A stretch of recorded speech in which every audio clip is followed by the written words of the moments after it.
feel love, and I ain't got no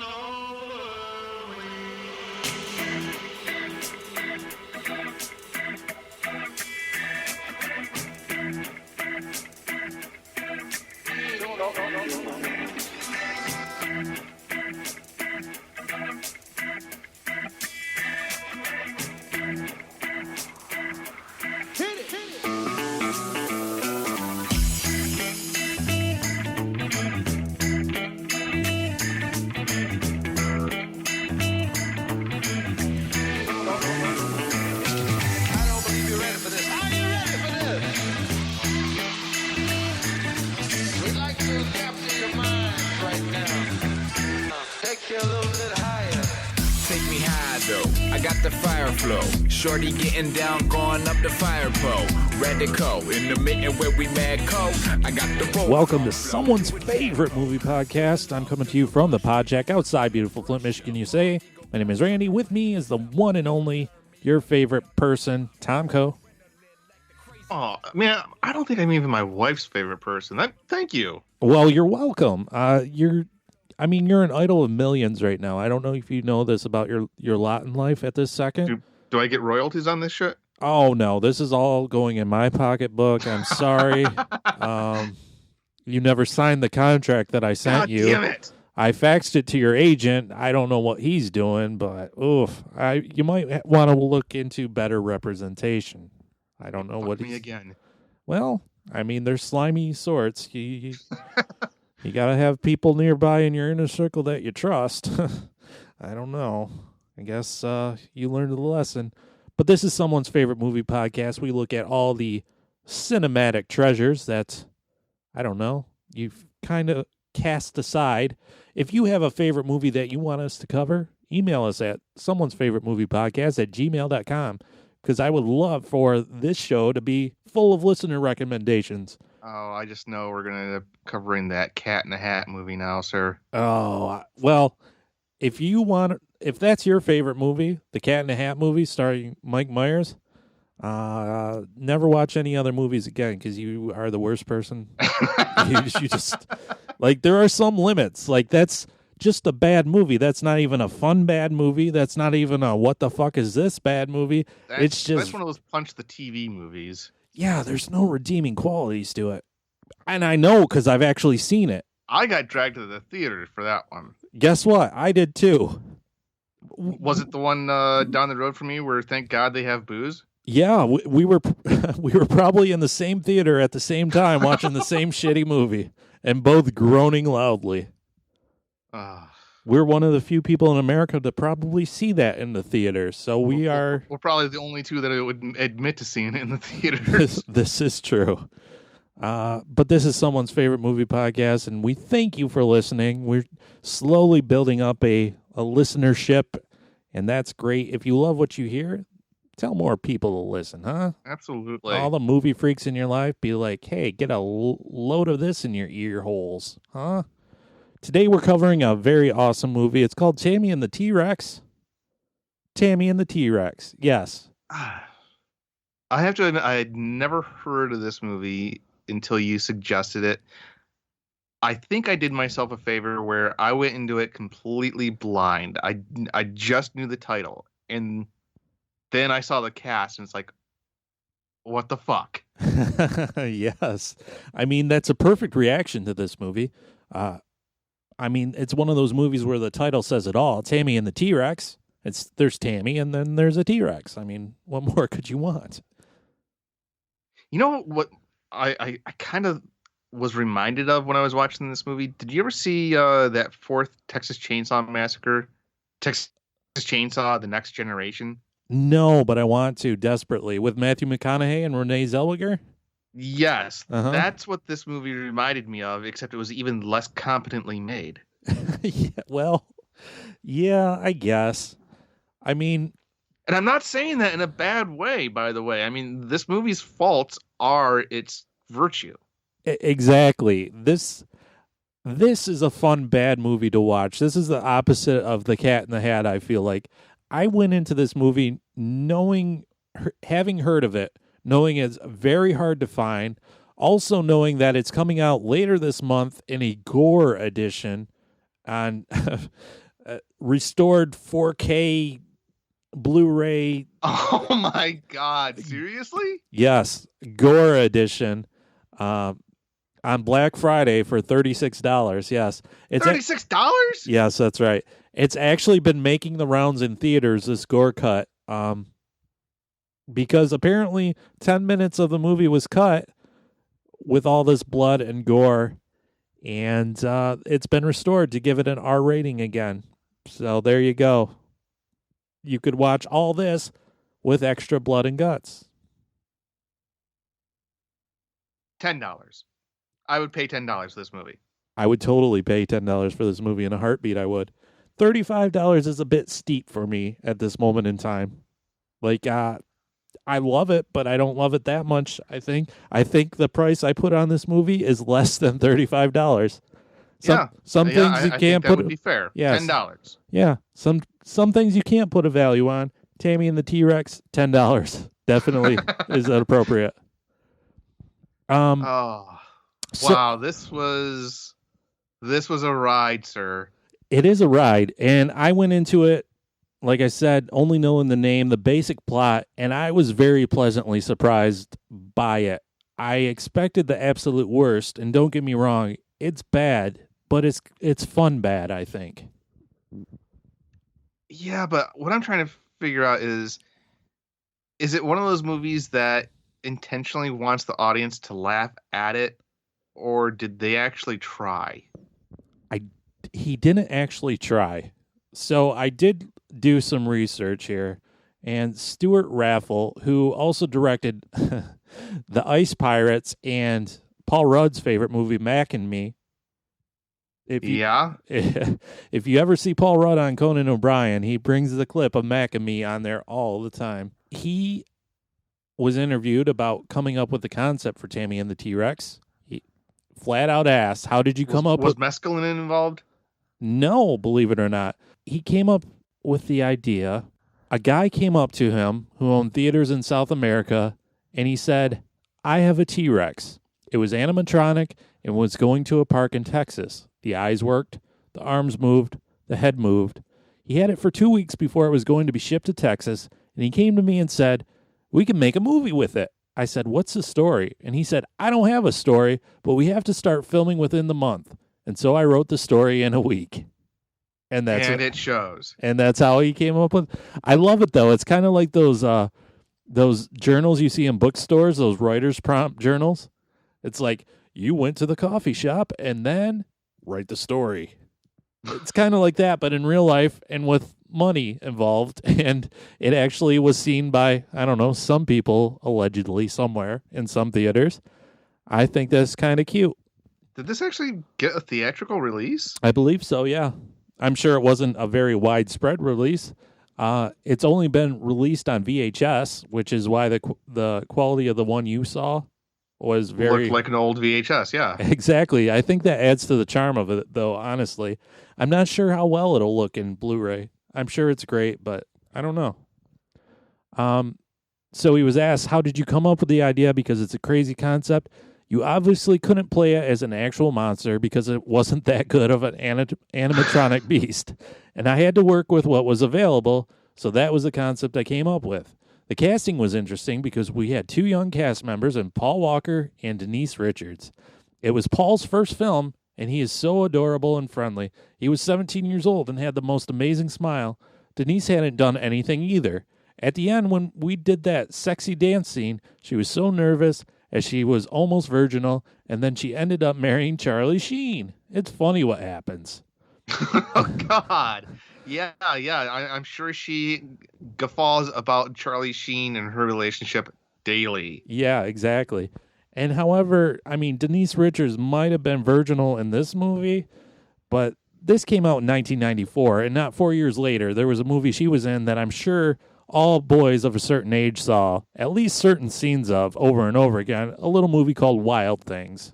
Oh, yes. Yes.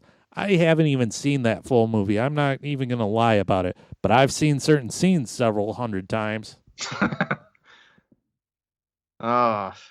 I've seen the movie.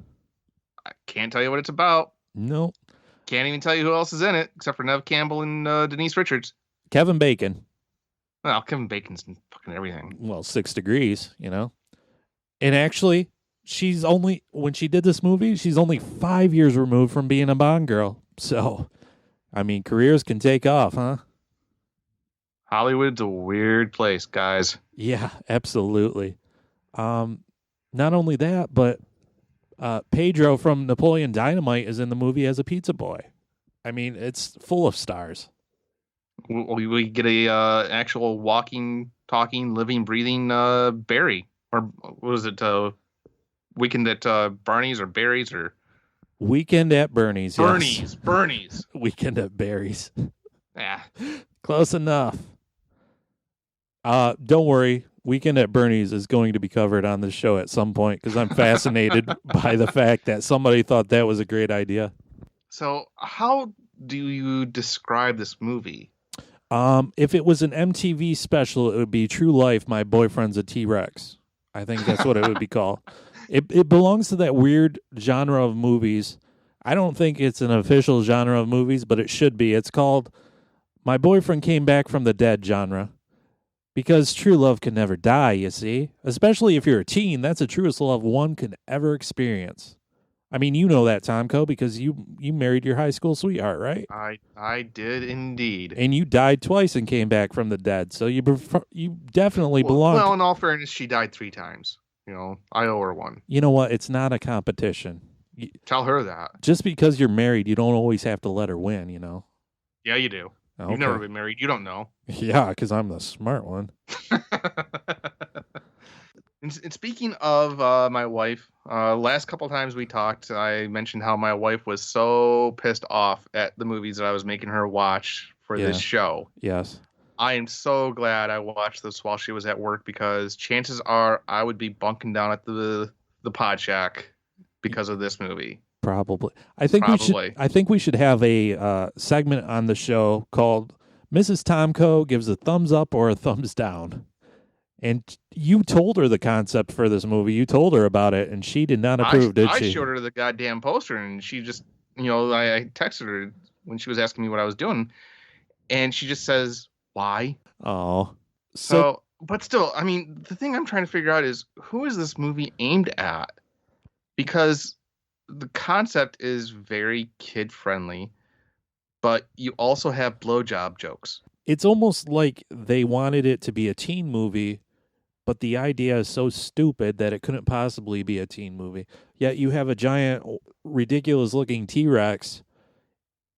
That'll appeal to kids, but then you've got, like, dick jokes. Yeah, you have, like, flat-out murders left and right. Murders, yes. Yeah, I mean, yeah, the T-Rex goes on a rampage, and we should inform the people of what the T-Rex actually is, because... So the movie starts with Tammy, played by Denise Richards, the lovely Denise Richards. She's interested in Michael, who's Paul Walker, and who loves to wear shirts that exposes his tum-tum, which is silly.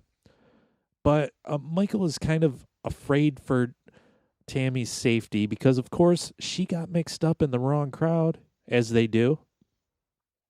That's one of the hallmarks of the boyfriend comes back from the dead genre. Like, usually the girl gets mixed up with the bad boy, and the bad boy always has some healthy, unhealthy obsession with the sweet girl, and they're usually wearing leather-studded jackets and have these violent tendencies and have a gang surrounded them. Like I saw a movie recently called The Wraith, starring Charlie Sheen, and it is awful, and it is from the 80s, but it concerns a guy that is in love with this girl, and there's a street tough with an unhealthy obsession with the girl. So the guy gets murdered. He comes back from the dead looking like Charlie Sheen. Like, yeah. This is young Charlie Sheen, though. This is from the 80s, so this was prime Charlie Sheen. And Charlie Sheen dresses up like a Power Ranger and drives a weird car and challenges all the street toughs to street races. And he ends all the races, even if he's losing, by stopping in the middle of the road so that they bash into the car and then their cars explode and they turn into zombies, basically. It's a really weird movie. You should watch it. Anyways, so Tammy has a similar thing going on with a bad boy, and he catches her talking to Michael, and a fight breaks out with like a clothesline and some elbow drops. Yes, possibly the best schoolyard fight scene ever. I mean, he flat out gave some wrestling elbow drops. It was pretty Randy amazing. Savage would have been proud. So proud.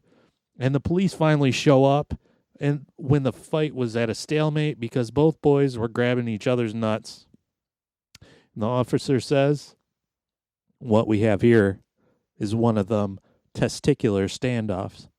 That's the level of quality of writing you're getting in this movie, folks. That's what you're getting. And out of curiosity, did you recognize one of those cops? I didn't. Should I have? Yes, he was the homeless person in Back to the Future. Oh my God. And coincidentally enough, one of the homeless people in They Live. Oh, wow.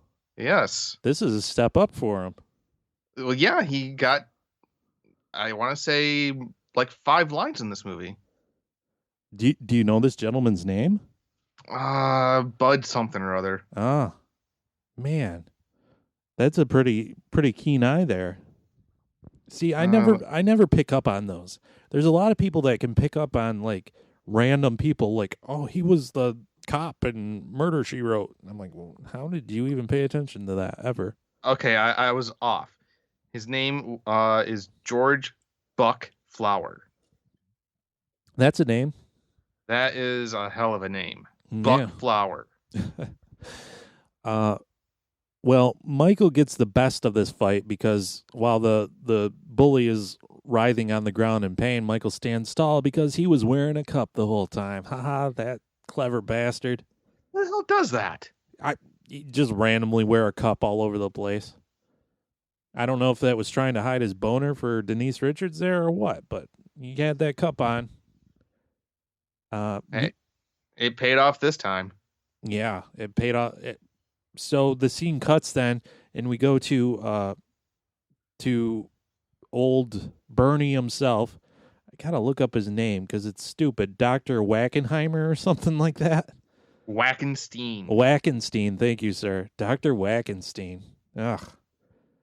And he is yelling at his prized robot T-Rex because he is building robot bodies to put brains into to live forever in immortality. Why he didn't just build a humanoid-looking body to live in for all time, and why he chose a T-Rex instead? I don't know. That's a good question. Doesn't make sense, but okay. Well, I mean, I sent you a text yesterday saying I had just finished the movie, and you sent one back to me. You're like, okay, what are your thoughts? I'm like, all I can ask is what and why. Right. Like, why did he go with the dinosaur? Why didn't he go with something a little bit easier to handle? You know, maybe even just a car. Yeah. Put your mind in a car. How about that? Exactly. You know, something sensible, good gas mileage, you know. But, I mean, they never explained the how either. How does this work? Because during this scene, you can clearly see the dinosaur is on a pallet with all kinds of cables coming from it, implying that without those cables, there wouldn't be any power, let alone movement.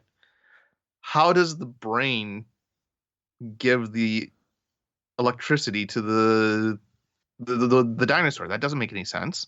Well, that's funny because later in the movie, when they're trying to find a replacement body to put the brain back in, I'm like, who the fuck is going to do that? You're Denise Richards and her gay best friend. You don't know brain surgery. You don't know how to put the brain. If you find a suitable body, how are you going to put that brain back in? What do you do then? Yeah, well, we're getting ahead of ourselves. Yeah, I have thoughts on that scene. Okay. Well, Tomko's exact text to me was, I just got done with Tammy and the T-Rex. God damn, sir. God damn, sir. Yeah, that's perfect. So we flip back to Tammy calling Michael late at night, and basically a booty call. And Michael's just like, oh my God, I'm going to get all the sex with that Denise Richards there.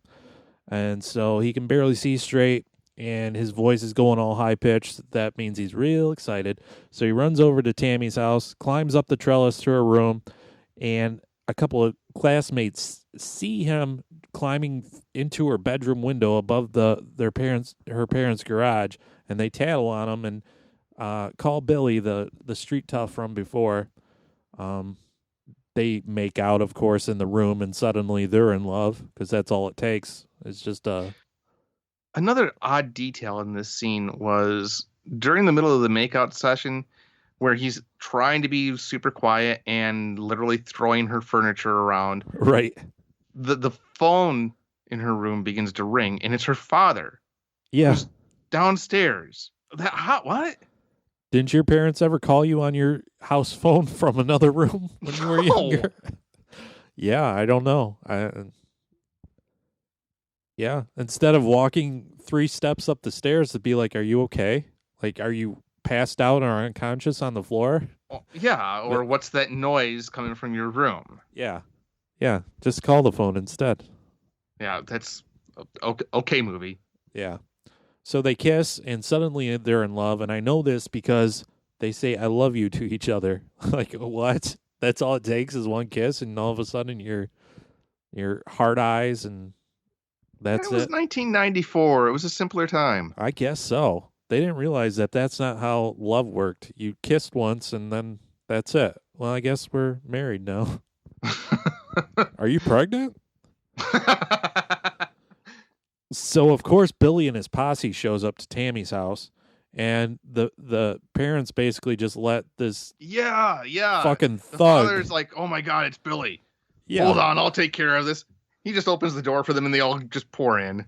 Yeah, I know. Like, if that was my daughter, and she was being harassed by this guy, I'd have a shotgun on the front porch. At least a baseball bat, dude. Something. Not be like, I'll take care of this, and then just kind of do nothing about it. Let them storm in. Let them go up to your daughter's room and do Lord knows what to your daughter as you don't even check up on her or anything. They just stay downstairs. Yeah, it was really weird. So the posse shows up. Michael tries to run real fast and beat a speeding car because that always works. And they catch up to him, beat him up, shove him in Billy's trunk, and They practically brain him with a crowbar and a baseball bat. And yeah. He just has like a bloody lip from it. Well, you know. That's Paul Walker. Come on. He's wearing a cup on his head, don't you know? So they decide that the best thing they could possibly do with this kid is toss him into a wildlife preserve where apparently all the big cats are allowed to run freely. And this is a place where anyone can visit, I guess. It's like a zoo. However, the tigers and stuff don't have cages. They're just there. They did have one of the oddest lines I've ever seen in a movie where Billy has Paul Walker down on the ground and he's trying to be tough and intimidating. And he just says, "What would you do if you could do anything?"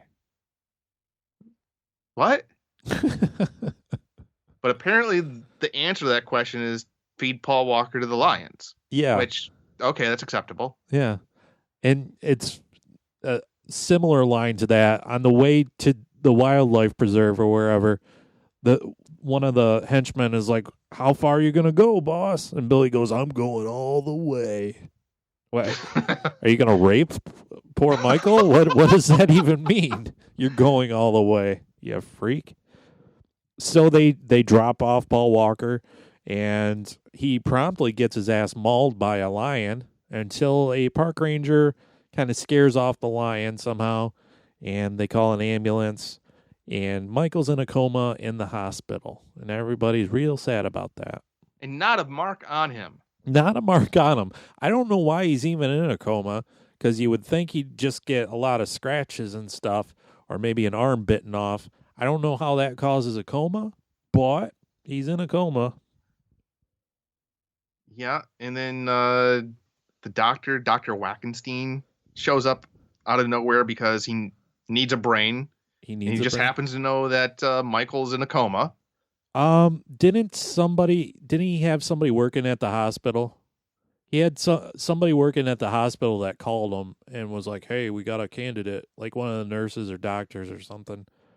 I didn't catch that. I just saw him kind of try to oddly talk his way past the receptionist. Oh, he did do that too, but with his sexy nurse Helga, who is in the most ridiculous non-nurse uniform you could possibly be in.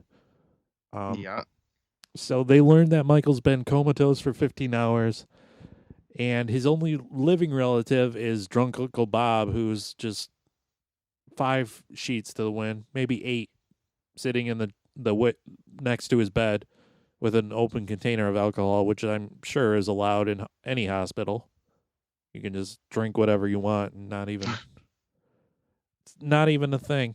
So Tammy shows up and Byron shows up, which is her gay best friend, who's also black and who also has to dress up in all African attire because it was the 90s. And that's how you differentiate cultures, as you just, despite the fact that he didn't appear to be from Africa, considering his dad was decidedly American and also the police chief. So, whatever. Police captain. Oh, sorry. And the cop's name was Captain Black. I didn't even. So the kid's name was Byron Black? Yes. Oh my God. Cool movie. Cool. I didn't even catch that. So cringy. Yeah, that's bad. That's really bad. So Dr. Wackenstein and Nurse Helga convinced everybody in the room that Michael died. Basically, they pulled the plug on the machine so it flatlined. Oldest trick in the book. Wackenstein is straddling him, just kind of, beating his chest while the nurse is breathing into his mouth. And after like 10 seconds, oh, well, I did everything good. He's dead. Yeah. Yep. So he's going to take Michael back to his little office. And Michael promptly wakes up from the coma once he's outside the hospital. Just he wakes up. He pops up. He's like, "Oh, what's going on?" Like, you idiot. Would you need some fresh air or something? That was it? I can't remember. Did they explain to Michael what was going on, or did they just knock him right out and then start with the jigsaw? They knocked him out. I think the nurse just clocked him over the head or something, and then they took him to the laboratory and cut his head open and stole his brain. With a jigsaw, not even like a surgical saw. No, with a jigsaw, stole his brain, which they are going to use on the T-Rex to prove that the thing works. Now, they think that the brain is not going to have any emotion or anything. It's just going to be a functional brain, basically like a battery, and they can remote control it, I guess, is the thing. Okay, so they did explain that. I wasn't sure if they actually put the brain in the dinosaur or if they just hooked it up with wires. I think, yeah, they put the brain in the dinosaur, I thought, because it's not exposed outside anywhere. Then what was the point of kind of putting all those probes into the brain that had the wires coming out of them? Oh, I don't know. I don't know. I assumed just because, I don't know why I assumed that, because they don't show They don't show the procedure at all. No, not at all. They do hook up wires to the brain, and he's like, "Oh, activity." But they never show him putting the brain in the T-Rex. And in fact, I think they do just leave the brain hooked up to the wires, don't they? And I don't know. Oh, damn it. You plot holes are going to kill us, Tammy, and the T-Rex. You had an Oscar-worthy screenplay, and these plot holes are really just bleeding through right now, damn it. Michael T-Rex eventually wakes up from the coma, and he was supposed to be out forever. This is twice in one day he's woken up from a coma, so he's got to be some kind of minded Superman there. Like, his brain is made of sturdy stuff. Obviously, it's the most awesome brain because he walks around with a cup all the time. He's always thinking, this guy. So he wakes up for the second time and sees his body with the half his head missing. And he's like, oh my God, what's going on? And he realizes he's in a T-Rex body. And the bodyguard that, this big bodyguard that Dr. Wackenstein has, he just kind of... Complete with like a tank top that's like 4 sizes too small, by the way. Absolutely. That's how you know he's a bodyguard. Because he wears the smallest clothes imaginable. And the T-Rex basically turns him into a fruit roll-up. Just stomps on him. And then Michael decides that he needs to use a payphone as a T-Rex. And he calls Tammy and just basically roars into the phone, which is not how you're skipping over the best special effect this side of Avatar. And that's the T-Rex arms. Oh, the T-Rex arms. Yeah. Well, you ask yourself, well, how does a T-Rex use a phone? With his tiny T-Rex arms, obviously. And how do you do that on a low-budget movie?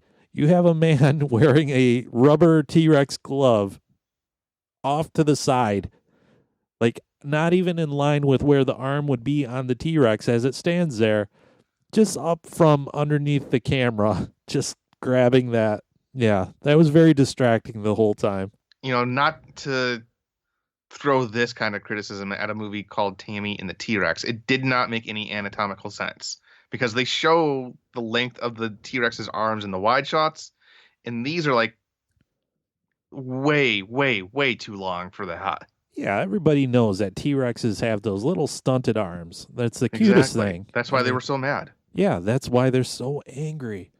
Because if you put your hand on their forehead, they would just swing away and they could never reach you. After that, T-Rex Michael decides to go on a rampage. He decides to crash a party. You ever see a T-Rex crash a party? It's quite the scene, man. What's more likely? A T-Rex crashing a party or a young lady who just watched her boyfriend die go to a kegger that same night? I mean, obviously, that's the only way you can cope, right? Get shit-faced. Maybe find a new Michael. I don't know how you do that. After all, you kissed already, so you're in love. I don't know how you ever get over that, but so yeah. And then Billy and the bullies come crashing the party. There they are. And I feel like this is when the gore cut of Tammy and the T-Rex would really come in handy because Michael sees all the thugs and he murders them all, basically, including grabbing Billy by the head. And then you don't even really see what happens. And I kind of want to see the bully get his head eaten or whatever. Oh, I've seen the deleted scenes on YouTube. There's nothing to really write home about. Oh, don't tell me that. Yeah, I think I just saved you $36, sir. Well, yeah. Once it's down to 10, it's mine. But yeah, Michael and Tammy finally get together, and they spend, 5 minutes of the movie playing charades? Yeah. How do they hook up? I don't even remember. I do remember. I can't remember. No, because at one point, doesn't the dinosaur corner Byron? Byron's thinking it's his turn to die, and he just picks him up with the arm's length and dusts him off. And dusts him off. Yes. Yeah. And then the next day, the T-Rex, Michael T-Rex, shows up outside her window. That's like you do when you're a dinosaur. Like you do when you're a dinosaur. Be like a peeping T-Rex. You got to peek on what's going on in there. Hey, girl, what's happening there? Just having feelings and emotions about your dead boyfriend that you love so much? Well, I thought the alcohol was supposed to wash that away. Never fear, here I am. I'm just in a T-Rex body is all. No big deal. So Tammy's sitting there in her room, and her mirror starts shaking, sort of like the water effect in Jurassic Park. And by sort of like, you mean directly ripped off from? Yeah, because Jurassic Park came out the year before, and if you have a movie with a dinosaur, you got to rip off the best, right? Oh, absolutely. I mean, you'd be doing yourself a huge disservice if you didn't. T-Rex somehow, and this is very unclear, gets Tammy out of the room. I don't know how she goes with him or whether he grabs her. I can't remember. Is this when she figured out what was going on by that point? No, he takes her to a barn first, But I don't remember how she got out of the room. I just know that instead of calling her on the phone, Mom and Dad actually went up there this time to see what the ruckus was. I guess they learned from their past mistakes. But when they got up there, she was gone, and I don't know how. So they go back to the barn, and that's when they start playing charades. Because at the beginning of the movie, Michael did this cute little thing, like the cutest, where he gave her a flower, and she's like, oh, I can't accept that, and then he ate the flower. Well, that fucking dinosaur did the same goddamn thing. And she's very accepting of this whole thing. Well, of course, because the dinosaur also pointed to a necklace that he gave her. So, obviously, Michael, it's gotta be you. It's gotta be, right? If I saw a walking, talking dinosaur, I think I would be too busy shitting myself to put 2 and 2 together that it's Randy's brain inside of there. Well, it would depend on how much snark the T-Rex had. If it's openly sarcastic, then you know it's probably me. Okay, here's the clue. God damn it, now I wanted a show called Tommy and the T-Rex. Right? Okay, Tom, go. Here's the deal. If I ever find my brain inside a T-Rex body, I will search you out and I will brush off your shoulders just like Michael did to Byron, and then you'll know. Randy? Yeah. And I'll go roar. And then it's up to you to figure out how to fix this wacky situation. All right, so now can we talk about the morgue scene? We can absolutely talk about the morgue scene because now Byron is in on the deal, and Byron is like, I knew something was up with that T-Rex. I thought it loved me or something. So yeah, somehow Michael communicates to Tammy that he needs a new body because they go to his funeral. I don't know how, when, where, or why, but Dr. Wackenstein drops Michael's body off, and it's already badly decomposed. That was my favorite part of the movie. I actually laughed out loud because it was so unexpected. Because they went to Michael's funeral to steal his body so that they can put the brain from the T-Rex back into his old body. And when they open up the casket, his body's decomposing, and there's maggots crawling in it and rats all over it. I laughed so fucking hard because I did not expect that whatsoever.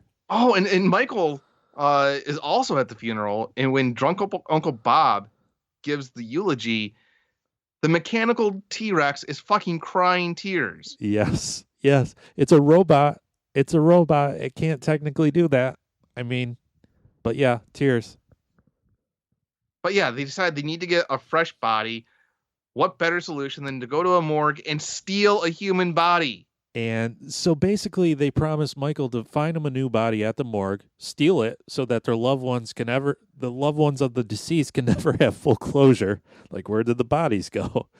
And Michael's a big enough dick to like give the thumbs down as far as which bodies he wants. Oh, I can't, and they're implying that he's not taking this one because the body's Asian. Yeah. He's not taking this one because the body's African American. It's like, beggars can't be choosers, asshole. And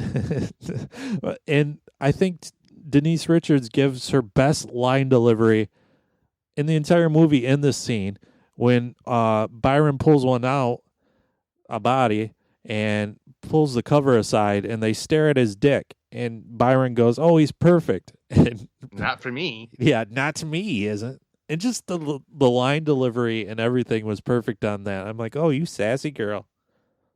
And then I'm like, well, what does his dick look like then if he's perfect for, like, what the hell? I don't know what that means, but it was funny.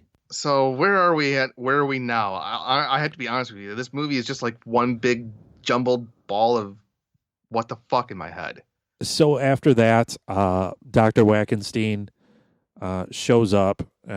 So the entire time, the T-Rex is in the back of this big truck that Denise Richards, Tammy, and Byron stole. And he's in the back of this truck, and Dr. Wackenstein shows up, and they try to steal the dinosaur, and that doesn't happen. In broad daylight, there's a dinosaur riding in the back of a truck, and nobody in the town thinks twice. Doing a Siskel and Ebert in the back, thumbs up, thumbs down, with morgue bodies being held outside the window. Like, They didn't raise an eyebrow anywhere along the way to anybody? Nobody thought any differently? It's a blur to me what happened after that point. I think at some point, well, I know what happens. It's the most impressive scene in the movie. Tammy actually rides the T-Rex, which is great. Yeah, and especially because you could tell that they just kind of hooked the T-Rex up to a trailer, because on the close-up shots of Denise Richards, it's just like one smooth motion past the trees. But when they pull back far away, you see this like shitty, not even claymation, like mock-up of it, where it's just kind of bouncing up and down. Yeah, I know. It's great. Eventually, they end up back at they hide out at the barn that they had been before, where Michael and Tammy, Tammy found out Michael was in the T-Rex, and they basically, I don't know if she's boning the T-Rex or what. But Yeah, because Byron asks, to come in, and she's like, hold on a second, I'm not decent. Yeah, I know. It's very weird. Did she fuck the dinosaur? She might have fucked that dinosaur. She was riding you know what? She was riding. If nothing else, it's a story. Yeah. She's got a story now. Right. She was riding the T-Rex before, and then she was really riding that T-Rex.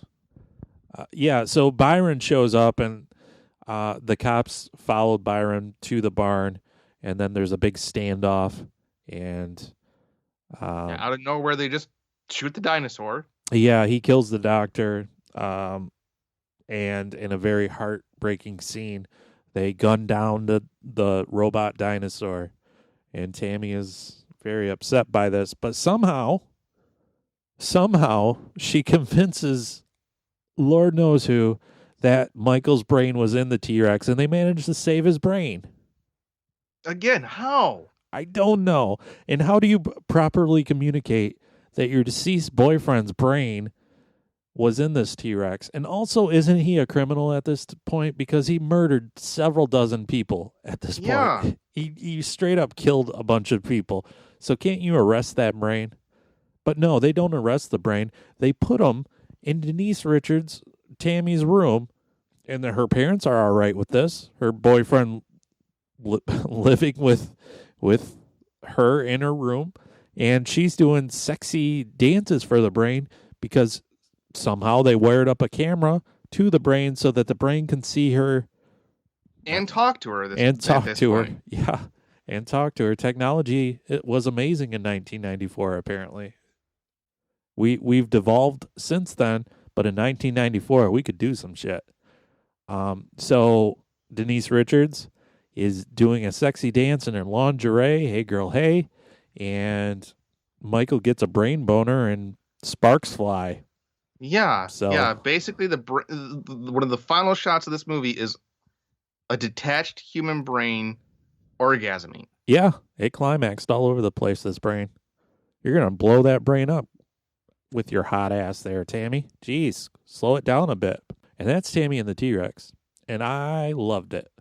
I don't know what it was about this movie. I didn't expect much, and it caught me by surprise by how entertaining it was.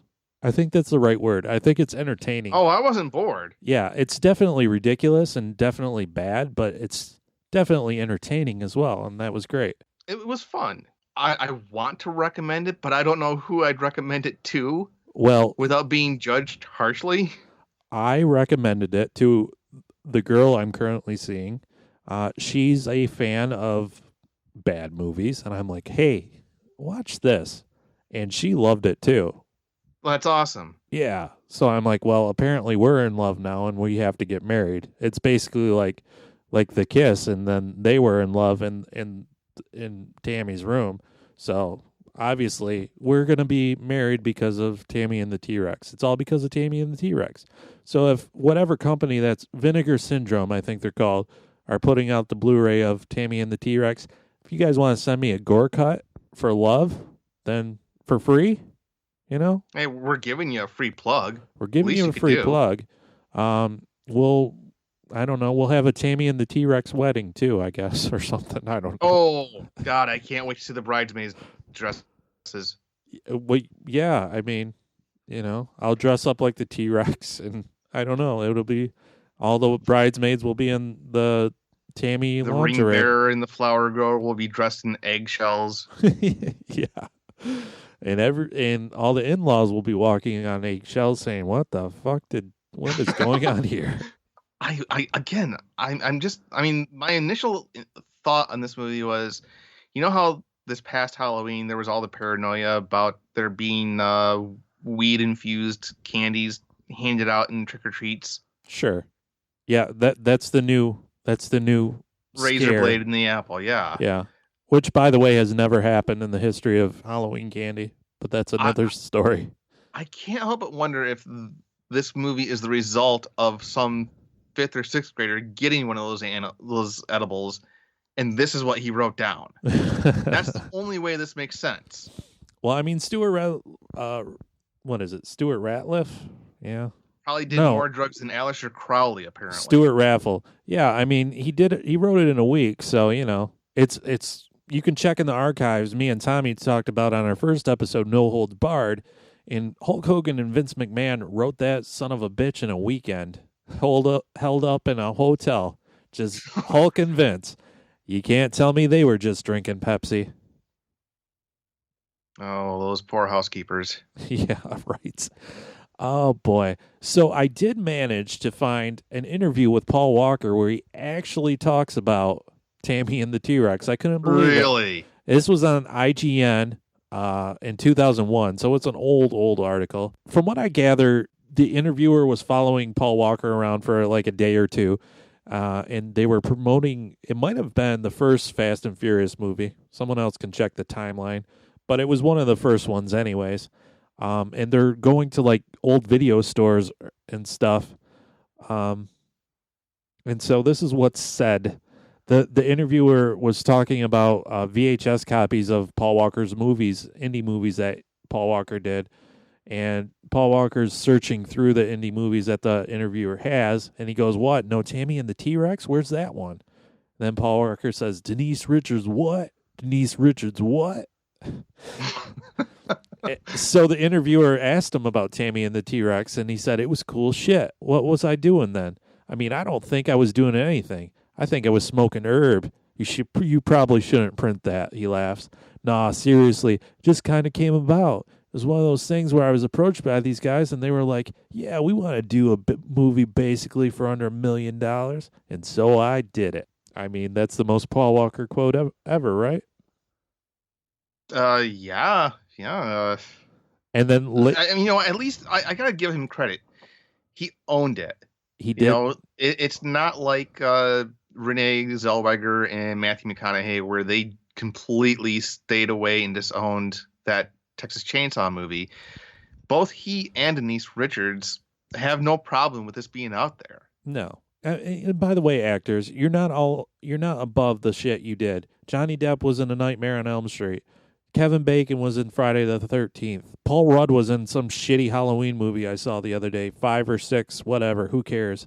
Like, everybody starts off in some, I don't know, dodgy material. It's okay. It's all right.